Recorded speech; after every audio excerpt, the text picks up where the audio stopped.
Welcome back, everybody. I want to introduce you to my good friend, Kate Neligan. So Kate is an amazing friend to me. She's been a friend on so many levels. We have some things in common. One of our most important things in common is we are both horsey people. But Kate is such an inspiration to me on so many levels. She has been an incredible marketing executive for Lionsgate. She has started her own channel called Synergy TV.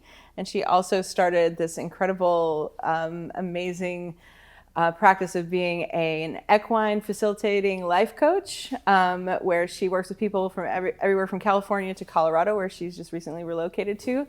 And she leads workshops and works with individual people and works with businesses on bringing all of their work together and using the help of the horses and their ancient equine wisdom to help guide people. And her work is just absolutely amazing. So if you have a chance to work with Kate, by all means work with Kate. I have done it many times and it is absolutely fantastic and amazing. So thank you so much for being here. I'm so grateful. Thank you for having me. I'm really thrilled. Yeah, me too. Yeah, cool. Me too. So, and you said you were telling me about the books. I wanted to just get a chance to talk about your books as well. Oh, just because I think it's so relevant to Femmepyre. I was in two books. One's called The Power of Being a Woman, and the other is called Women Will Save the World. And they're compilation books and stories of women doing incredible things around the planet. So, awesome. Thank you. Yeah, that's cool. So when I was writing questions, your questions were some of the ones that I got the most excited about because we know each other so well. So I was like, I'm going to ask Kate all the questions that I can think of. But but also if you think of anything that you are just dying to say, I hope you'll just interrupt me as well. But you and I talked a little bit about when we're talking about doing this event, talking about working with mare energy, right? Because mares are female horses, if you don't know, and how different it is working with mares when you're doing the kind of coaching that you do. But also the idea of self-sovereignty and having boundaries and working with horses. How is, if you think about working with the lead mare energy as a, kind of as a shift into talking about liberty and having autonomy and personal sovereignty and really being queen of your life, what is that?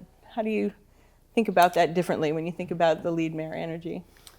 Yeah, for me, it's a story and it starts there. And that was with my first horse, my first soul horse, Felice, which means happily in Italian. And I was practicing liberty work, which basically means no saddle, no tack, and joining up with her. And this was in the early days before I was even really doing this as a coach. I was putting myself through learning this work, and I could not get I couldn't lead her. So we were working in a large arena. I wanted her to join up and walk around with me to a certain area, and it didn't work. And I had a meltdown in the middle of the arena thinking, I am so bad at leadership. Why can't I get this right? And I was deconditioning myself out of the studio system of a very male-dominated, patriarchal type of environment, and trying to learn a new way of being, a new embodiment of feminine energy, and not necessarily having a roadmap, not having had role models. And so I'm there going, I'm so bad at leadership. What do I need to do? And she had at that point walked over to the corner and was ignoring me because I was in my stuff. And that moment when I'm down kind of in the dirt, I hear lead with love. And I went, what? Who's just said that? As though it was literally in the arena. And I turned and I looked, and she turned and looked at me and starts throwing her head like this, like, yes. And I'm like, did you just say that? She's like, yes. And she threw her head and she walked over and she stood over me. And I just really let go and I surrendered. And I felt like love just dripping off of her onto me. Wow. Like a shower. And I, in that moment, was like, that is what leadership is.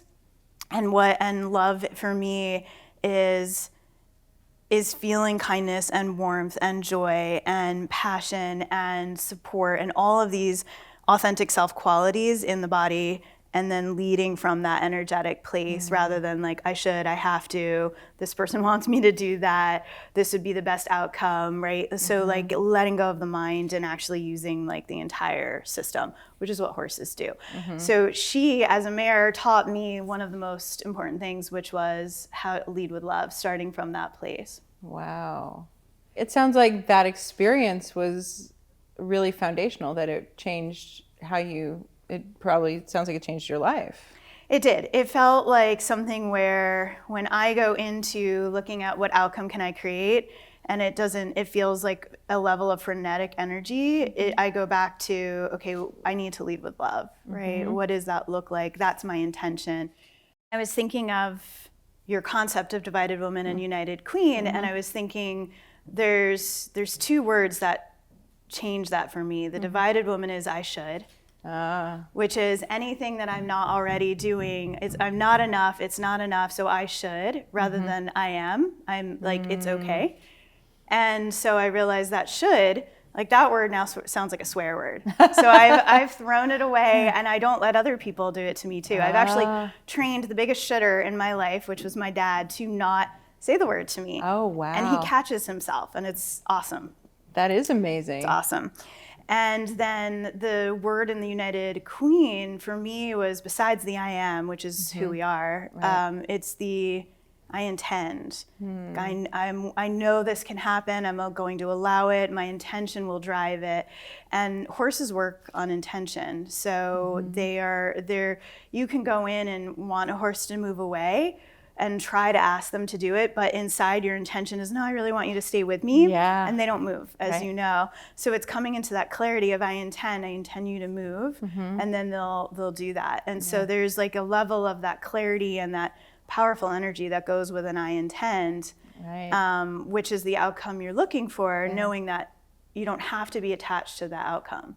And that was a big teaching of Felice and then my mare after, Lindsay, which is let go of your attachment to outcomes, because we don't always know what's for our highest good, but we think we do, right? So it's been awesome working with them, because they've really developed new paradigms inside of myself that it's not just a concept now, it's a way of life for me. Yeah. Wow, that is powerful. Do you mind if we just go back to the shoulds for a second? Because that for me is one of those places. I had a very similar experience with the shoulds, and it came from the horses. Same thing. I was working with my horse Trigger, who you've met, who's 28 years old now.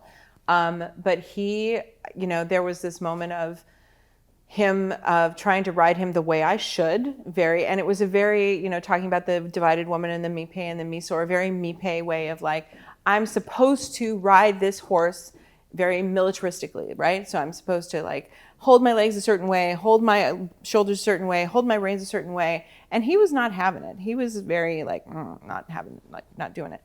And when I let go of should, it was very much like, oh, now we can just communicate, right? And it was like, oh, Trigger, let's go over there, or let's go over there, or let's jump this fence. And sometimes he didn't agree. He'd be like, no, let's not go over there. And then when we'd get close to it, I'd see there was a hole there, or there was, something that was actually dangerous. He had some pretty good ideas about why maybe we shouldn't jump over that fence.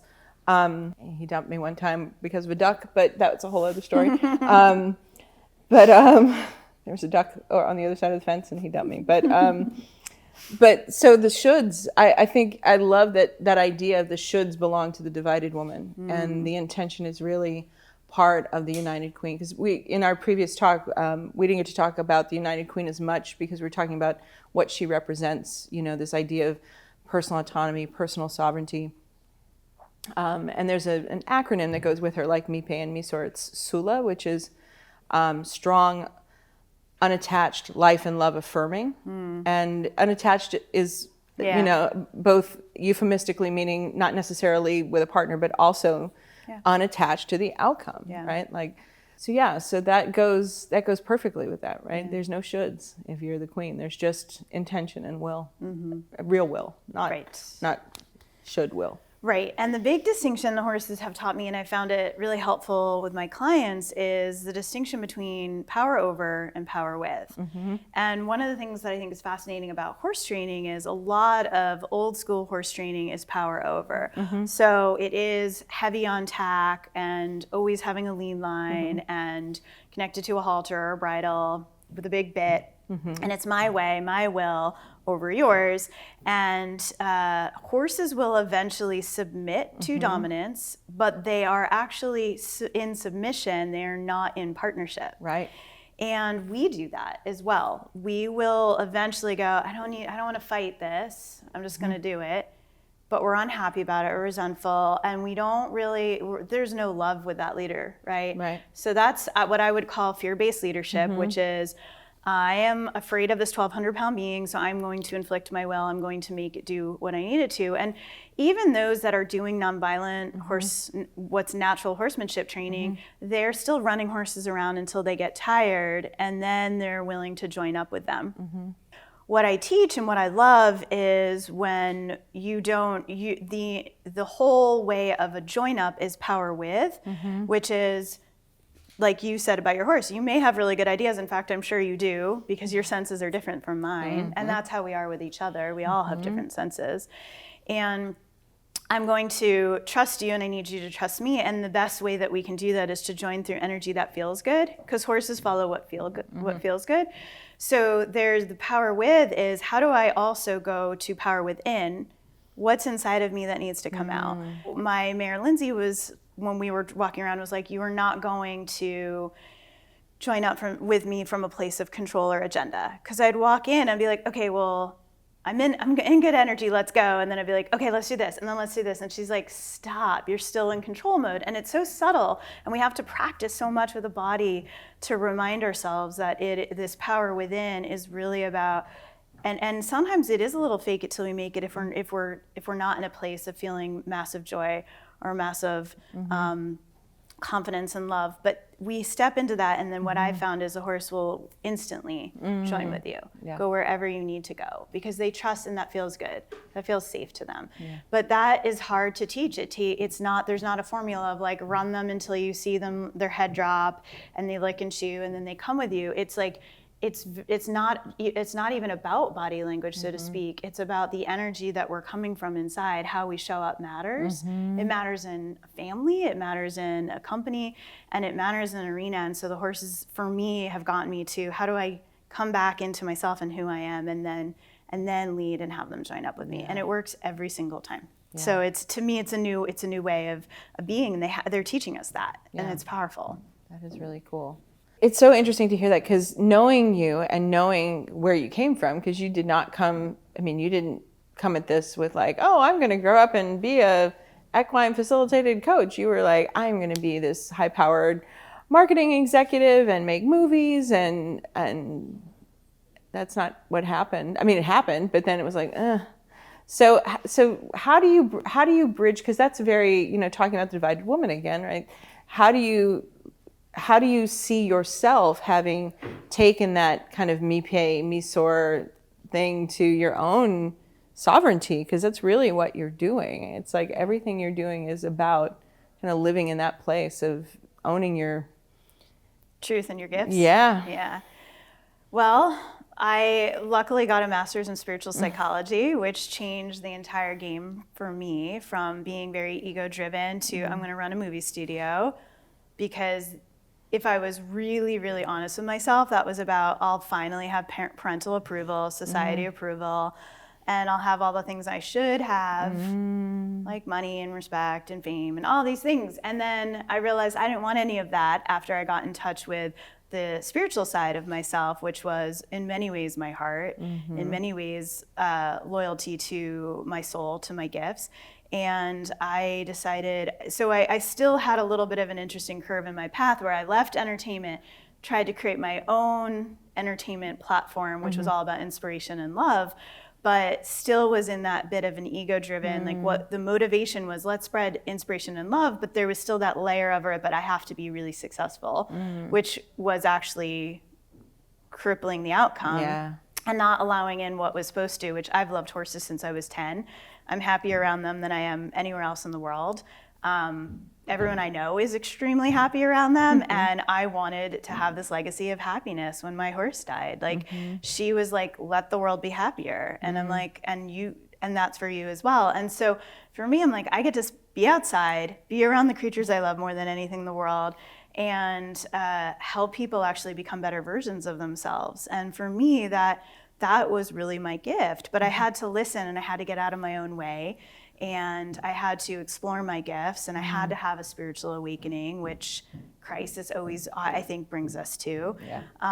So I got lucky, and I also was very intentional at the same time.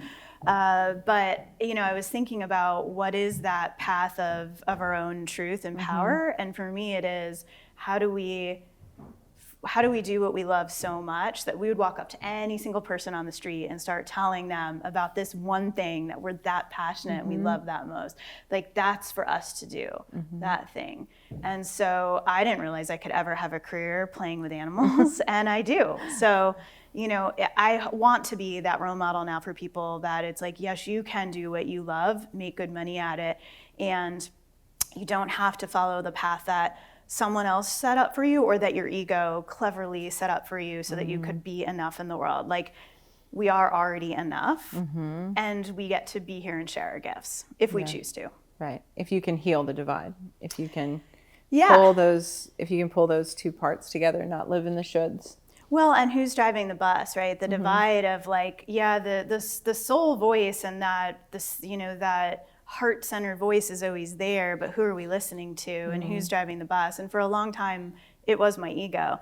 And I've also used to then say, okay, well, I'm only going to listen to this part of me, and that created a divide too, because the ego then was like wanting more attention. And so now it's like, okay, the ego is in service to the master, and the master's, the heart, the master's love, the master's source, the master's my gifts. So the ego's there to support that, and they're now aligned. Whew, that's powerful. That's good stuff. We need more questions, but that's really encouraging. So when you work with people, men or women, but probably especially women, but when you work with your clients, like what do you see in their struggles that is in alignment with the kind of stuff that we're talking about today? Not just the kind of journey you've been on, but the kind of work that I'm talking about, and that you and I've talked about for now several years, like the kind of offerings that come together when you can release those expectations, but also when you start to name things like, oh, that's this, I now see that there's a pattern here. But, I don't know, can you just talk a little bit about kind of where your clients are? Yeah. I'd say almost all of my clients come from a place of needing support through transition, which is ultimately often through divorce, through a career change, wanting more meaningful work, and or some other struggle, like a health challenge of some sort. And they are not sure how to navigate the ending of this old chapter and the beginning of the new, knowing they're ready to be a newer, different, improved, evolved version of themselves in their journey. And so I think they're often very open, because you have to have a level of trust to say, I'm going to go learn from a horse. And it is often about leadership. I feel like horses, as their kind of medicine, teach leadership, because you can't really truly lead a 1,200-pound prey animal, which would be a bunny or a deer in the world, without a sense of strength and also softness and clarity and communication. And so they teach us new ways of being. So ultimately, all of the work with my clients boils down to self-love, self-acceptance, because from that place, we can really create what we want. And so it ultimately is what's getting in the way of that. What was the challenges, either from childhood or from the last relationship, that you're still carrying with you, that you're now ready to fully let go of. And I found the horses are not just great at doing exercises and metaphors, but they are truly also incredible at energy healings. So they're often working on people where their stuck energy is. And people will feel like something's not working. A horse will put its nose to that area, and then all of a sudden, they're like, I feel so much better. And then boom, all these things that they haven't been doing and wanting to do are now happening. And people come back and I'm like, what have you been doing? You're so changed. And they're like, nothing, Kate, I just come here. And I'm like, oh, this is so amazing, because there's so much change happening so fast when people choose into this work, because they're ready. They're ready for a new sense of their own power, of their own sovereignty, to lead their lives from their heart, from their center. They're more present, because horses teach us how to be very present. You have to be present, yeah. And that is important for them to learn these skills, and they haven't really been taught them anywhere else. And so the arena becomes the arena for their life. And then they get to actually practice new ways of being in real time that get anchored and change the trajectory of their lives. And so, I mean, I have women who I would say normally would be super in the drama of their divorces, who are very happy, have quickly met other people who are really centered and doing so much self-care and so much self-nurturing, that I'm like, this is amazing, you know? So there's support for them. Yeah. So it sounds like what the support is giving them is the security, like the gravity under their feet. Like it doesn't feel like they're staring into the abyss. Like they understand where they are and they don't feel isolated. Or could you give me a little more? Yeah, I think in many ways that they are healing that divide of, I thought my life was going to look this way, but something's emerging, like this new career calling is emerging, this new sense of self, this new relationship, this new way of being. And so it's a willingness in many ways to surrender. A lot don't know what they're going to expect when they come. Right. So they demonstrate trust, and then they step in there and they are very quickly deeply loved by this being that is majestic, that is powerful, that has no other intention in life but to love, that is connected to source at all times. And they feel that, and their hearts get filled so quickly. And I've had women tell me, I was never loved this much by my parents. I didn't even think I could be loved like this. And that changes the game for them because they have an anchor of what unconditional love feels like for them, what's possible from that place. Yeah. That's so powerful to hear you say it that way, because the thing that the last couple of weeks as we've been preparing for this event, I've been working with Helen and talking about, okay, how do I want to present this idea of personal sovereignty? Like, what does that mean? Because it means a very different thing to people, say, in the United States than it means to someone in the UK, or it might mean to someone in France, in places where they've had a king before, for example, as opposed to someone here that's not in our history. And what I mean by the idea of this radical sovereignty is this idea that you own yourself, right? And you get to, and no one can take it from you. And when I hear you say that the women who work with you, when they get to that place of healing and being seen and being loved unconditionally by you, by the horses, it's almost like it fulfills that for themselves, that it provides a mirror, or it provides that capacity to see themselves as worthy of that kind of love, which enables the ability to stand in your own power. Does that sound about right? Yeah, it does. Yeah. It really does. Yeah, that is well said. I think, also going back to the lead mare, what I love so much about her in a horse herd in the wild, it is often the female that's the leader. And she is making choices that benefits everyone. Yeah. And so, as women, we're often making, because we go into this, like, I have to be this for this person or this for this person, and the different roles. And so the lead mare goes into, I'm actually going to make the best choices for me that benefit everyone. And it's because I am going to eat first, which is the put your oxygen mask on before others.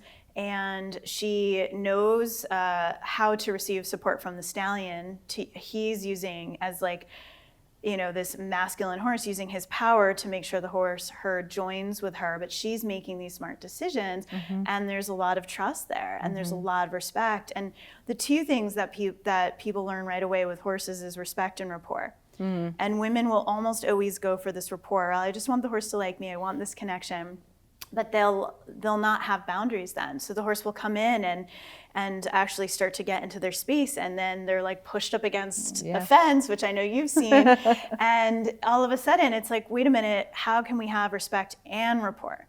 Right? And how can we make healthy choices for ourselves first, so our cup's full, so that everyone around us can feel we can take care of others around us? And that's the opposite programming that we often get in society, but it really is how the horse herd has survived much longer. They've been here on earth much longer than us. They've been through everything with us, from war to transportation to you name it.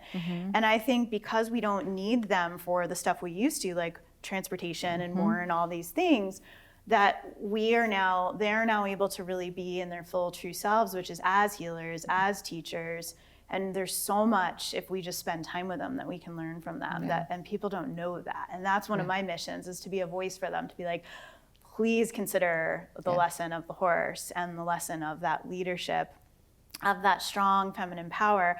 And to me, the things that I love so much is they help us blend energies. So again, it's not the divide. I have to be strong or gentle, or soft. I have to do one or the other, because when you look at a horse, they're extremely powerful and, huge bones and all these things that you are like, that can be really scary. And I actually had a woman who said, just because something is really powerful doesn't mean it's going to misuse or abuse its power. Right. And that was a new programming for her, that this actually, that she could realize that she doesn't, and other humans won't necessarily do that. So we don't have to be scared of our own power or scared of others' power, because the horse showed her, no, I am powerful, but I'm not going to misuse it. Right. And then also their soft side, their gentle side. I mean, if you watch them with kids and how they make sure that they move their bodies gently around them, or they come up to you and they'll just put their head in your heart, and people are then just crying. And so there's that element of blending these things that we are not normally taught how to blend, and that creates the unity, that unified piece, that queen.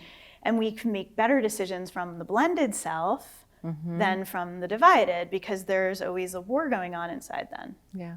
No, that's beautiful. That's perfect. I don't want to add anything, but I want to give you the opportunity to say anything else that you might want to say, because I don't want to take anything away from that. That was perfect. Thanks. I could talk about horses all day long, as we know. I'm curious if there's questions. But I think for me, it's just that distinction of how do we approach life from that place of, for me, it was always hard to understand, like, okay, what is masculine energy and feminine energy? Because I'm like, I'm a woman, but I've seen a lot of masculine behavior. So like, is that masculine? And what actually even is the ego? But what I do know in my body is strength and softness.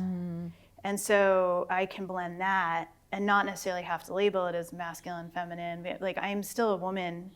But my drive or my passion might look masculine, and not really. That's just my strength, And then my kindness and my caring and my giving is softness, but that's not weakness. Right. So for me, it's just all about getting people to actually start to feel the blends of the energies. And my most recent session, it was blending a sense of relaxation, like getting really relaxed and still, but still holding this energy of, you will respect me and my body, and you will not come into my space. And so it's like, but not being like on edge, right? And just being relaxed into that. So it's very much, it's kind of almost like martial arts or other things where we learn that. But I just think it's powerful. And to me, it's one of the only ways that I've been able to learn this. So I love it. We all are role models for each other. So there were a lot of people in my life that were not ready to change their diet until I did. And then they're like, what? That seems to be working for you. What are you doing? And I've had a lot of people go, why are you glowing? And I'm like, because I spend time with horses. And there's this element of, we are the role models to help other people get ready. And then they go, that looks good to me. I want some of that. Where do I get that? And in many ways, that's how the master's program I went to grew, is it's this ripple effect of our being gives permission to others to start to shine, right? And so it becomes the only thing we have real influence and control over is ourselves. And if we lead from that place and people enjoy being around us, it feels good to them, they start to consider other things like, oh, you're meditating? Should I, how do I do that? And what I found is you just open the door a little bit to a new change and a new modality, and then everything starts to open around you. And I think today, at least this has been my experience, is growth is happening faster.